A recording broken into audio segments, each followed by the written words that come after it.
We have a proper race meeting tonight at Alexandra Park. Craig Thompson, isn't it a beauty?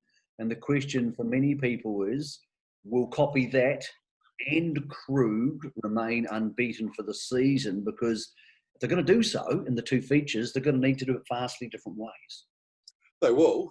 Good morning to you, Michael. Yeah, Copy That with a natural barrier draw to dominate, where Krug from the outside of the second row doesn't have that opportunity in a very competitive size stakes heat, Michael. So I think they both should win. I think I'd be a bit more confident with Copy That because of the barrier draw and the way the race would unfold. But Krug, there's no doubting he's the best three-year-old in the country tonight, Michael. He may have to show that from an awkward draw. Well, let's talk about Copy That. He's been exceptional, very, very fast horse, and we saw some stamina from him last time. But I thought unless something went wrong, he would lead, he would probably win. And if that's the case, how do you make money out of race 8 on the card? Yeah, I think at $1.22, no one's going to back him individually, but I think he'll run through a majority of most people's multis tonight, just add 20% to the value. Michael, I think 888's the logical danger to the race. I see the race unfolding this way. I think if Copy That holds up from the inside, there is no second row. So that means Check-In drops the trail. More than likely, 888 drops through the fence. That gives 888 a great chance of running in top 3 here. You can't come wide if Copy That's going to run a 54 half. And that's what he's going to be doing, Michael, tonight. So I think 888 had a good talk to Steve Telfer last night just about how the team are evolving and how he thought 888 come through the race. He said, I was a little bit disappointed, Wild. I've never been disappointed in this horse in any of his runs. But last night when they talked to me, he said, I was disappointed last week. They took the bloods. There was nothing wrong. What he did say is the track played a lot different than it did the week before. There was a lot more top on the track last week. There was significantly slower times, and he just put it down to the track. He expects a much better run tonight. I was disappointed too. I was actually disappointed by Mark Shard as well. I'm willing to give any horse an okay average type run at that level, but yeah, neither of them turned me on enormously last start. I wouldn't be surprised if they went better this week. Interesting one is Bella Montana. We know how good she is.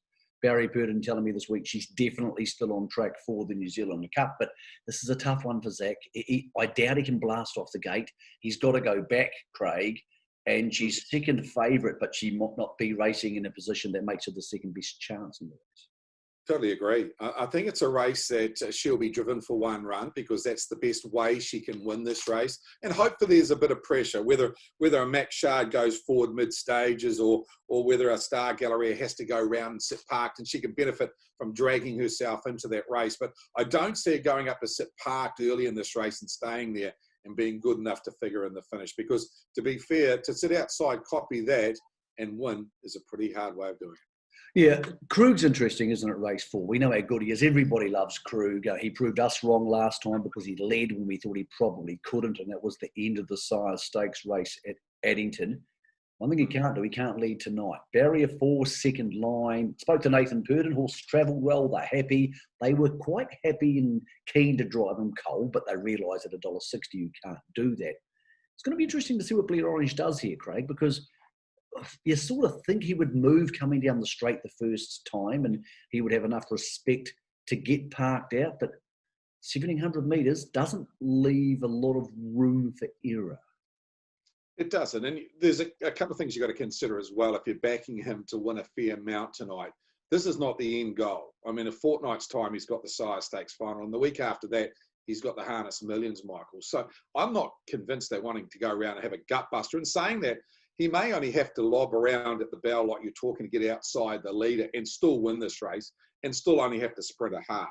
So if you're looking at Krug and saying, oh, I'm really worried about he's going to have a hard run, that may not eventuate tonight. What I would say is American Dealer has proved to me that he's certainly up to the best of the northern 3-year-olds and he's good enough to certainly run in the top 3. So if you're looking at Krug at $1.60 to win and American Dealer is $1.70 for a place from Barrier 1, the logic tells me that the one horse is maybe a better bet.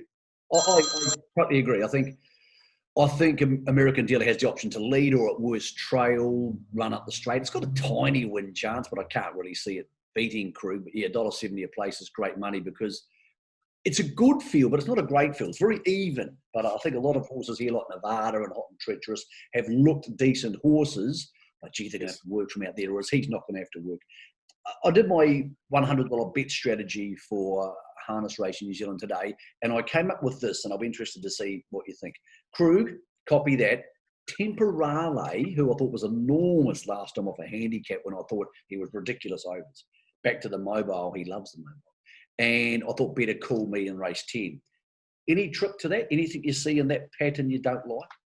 No, I think 3 of those 4 is pretty much a lock. And Temporale should be winning. I mean, he drops from 50 metres back to being off the mobile front. And he's a natural leader.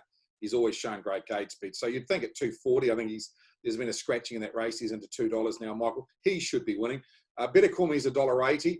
They've had a little bit of a virus go through that stable in the north. I know the likes of First Class has had a bit of a bug, and they're getting over that. Better Call Me's missed that virus, and he was good and winning last week. So to answer your questions, I don't see a lot of damage in that. That race, Better Call Me race, has fallen away a bit. So at $1.80 is probably another one you can roll through. Okay, what else did you like tonight? Because it's an awesome meeting, really strong. So I think everybody's going to focus on those good horses. Could you see one or two away from the feature races that you thought the punters could get their teeth into? I thought my best bet of the night's in race number 3. It's a horse called BD Joe, formerly trained by Michael House. It's now been in the north with the Telfer team. They actually bought him at the sales, and Michael broke him, and he debuted in a pretty good first up race. They brought him off. He had 2 trials, both of them very good. Talked to Steve about him last night, and I said, hey, how do you compare him to your 3-year-olds? And he said, well, listen, we put him in here tonight because we think we can win, and hopefully that'll get us a start in the harness millions. Oh. If they think he's that good, Michael, then maybe he should be winning a maiden race tonight. So I think at 250, I'd be quite happy to play him from a good draw in a race where he should go forward. The other one I quite like was a horse I tipped you the other day on Big Fish, Little Fish, and I was initially a little bit disappointed in Miss Montana, but again, as I said, that track was a little bit off the other day.